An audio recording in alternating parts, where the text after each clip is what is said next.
Hello! G చెప్పండి. మౌనిక గారా? అవునండి. నమస్తే మేడం. జీ నమస్తే.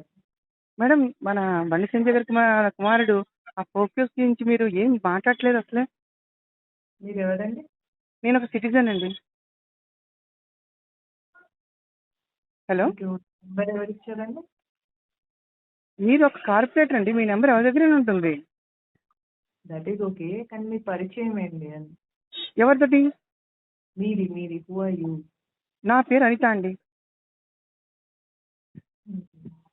అసలు మీరు ఏం మాట్లాడట్లేదు. ఎప్పుడు గలమెత్తేవారు. మీ గలాన్ని ఎందుకు మూసుకుని కూర్చున్నారు? ఎందుకంటే అది ఫేక్ కాబట్టి. ఫేక్ అని మీకు ఎవరు చెప్పారు మేడం? మీకు రియల్ అని ఎవరు చెప్పిండ్రు? పోలీసులు. మీరు ఏ పోలీస్ చెప్పిండు మీకు? అది ఎక్కడ కేసు అక్కడ న్యూస్ విన్నాక చూశాక అది క్లియర్గా తెలుస్తున్నప్పుడు మీరు గలం ఎత్తకుండా అదే వేరే వాళ్ళు ఎవరు చేసినా మీరు రోడ్డుకి ఎంత రావి చేస్తారండి? అటువంటిది మీ పార్టీ వ్యక్తనా ఏంటి? నాకు అర్థం కాలేదు. మీలాంటి వాళ్ళు అలా మౌనంగా ఉండొచ్చండి. మీ మీ మీరేం చేస్తారండి? నేనేం చేస్తానో పక్కన పెట్టండి. నేను అడిగింది ఒక అన్యాయం జరిగింది అమ్మాయికి. న్యాయం చేయగలని అడుగుతున్నాను. మీరెవరండి? నా పేరు అనిత అండి. మీ పరిచయం ఏంటి? మీ ప్రొఫైల్ ఏంటి? ఏమన్నా మీడియా అయితే ఇంటర్వ్యూకి రండి. నేను మీడియా కాదండి మేడం. నేను మీడియా మాత్రం కాదు. అట్లయితే ఎవరైనా జర్నలిస్ట్ ని పంపించండి, ఇంటర్వ్యూ ఇస్తాం. అంతేగాని మీరు ప్రజలకు ఏం చెప్పరన్నమాట అయితే. అదే కదా, ఇంటర్వ్యూ ఇచ్చినప్పుడు ప్రజలకే వెళ్తుంది కదా. నేను ఒక ప్రజలు ఒక మనిషిని కదండి. నేను పర్సనల్ గా అడుగుతున్నాను. దానికోసం ఏముంది చెప్పడానికి? పర్లేదు, ఇంటర్వ్యూకి ఎవరినైనా పంపించండి, ఆ విషయంగా మాట్లాడండి. మీరు ఇంటర్వ్యూ ఇవ్వడం ఏంటండి? జరిగిన అన్యాయాన్ని బయటకు వచ్చి మాట్లాడరా మీరు? పార్టీ లైన్ ఫాలో కావాలి కదండి. ఇంటర్వ్యూ ఇస్తే అంటే పార్టీలో ఎవరు తప్పు చేసేసినా మనం సమర్థించుకోవాలి. బయట వాళ్ళు ఎవరైనా చేస్తే మనం రోడ్డు ఎక్కాలి. అంతేనా మీ లైనప్? మీకు అట్లా అర్థమైతే నేనేం చేయాలి దానికి? అర్థమైతే ఏంటి మేడం? మీరు ఊహించుకున్నారు. ఊహించుకోవడం ఏంటి? ఇప్పటి వరకు మీరు ఒక్కసారి ఒక్క ప్రెస్ మీట్ పెట్టారా? ఒకరితో ఏమైనా చెప్పారా? చేశారా? గలం ఎత్తలేదు. మీ గలం ఎలాంటిది? అటువంటి మీరు సైలెంట్ గా ఉంటే ఎలా మేడం? మళ్ళీ ఆద్యో డోర్ క్లోజ్ చేసేసేయండి, ఏసీ బయటికి పోతుంది.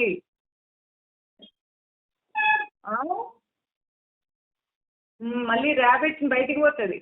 ఓకే అండి, థ్యాంక్ యూ. అంతేనా మాట్లాడు. హలో! జీ చెప్పండి. మౌనిక గారా? అవునండి. నమస్తే మేడం.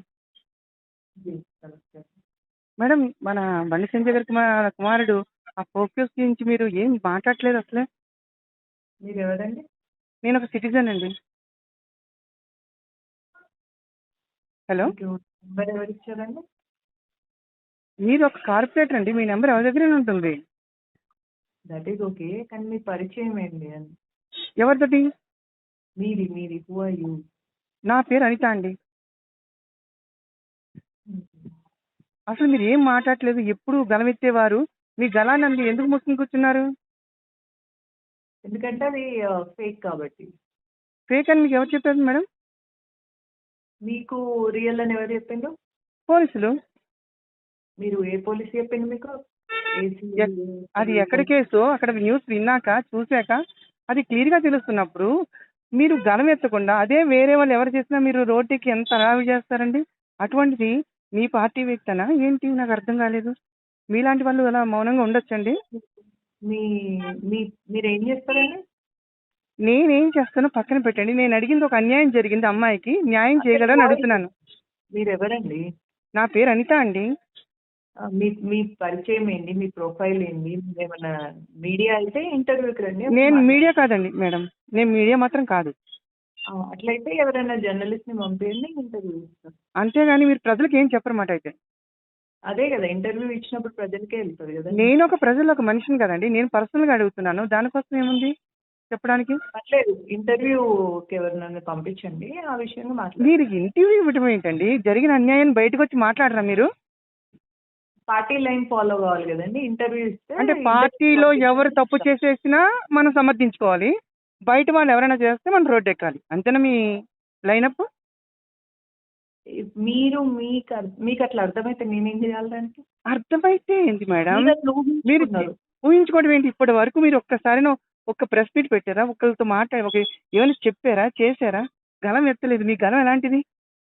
అటువంటిది మీరు సైలెంట్‌గా ఉంటే ఎలా మేడం? అదొకటి మళ్ళీ ఆద్యో డోర్ క్లోజ్ చేసేసేయండి, ఏసీ బయటికి పోతుంది.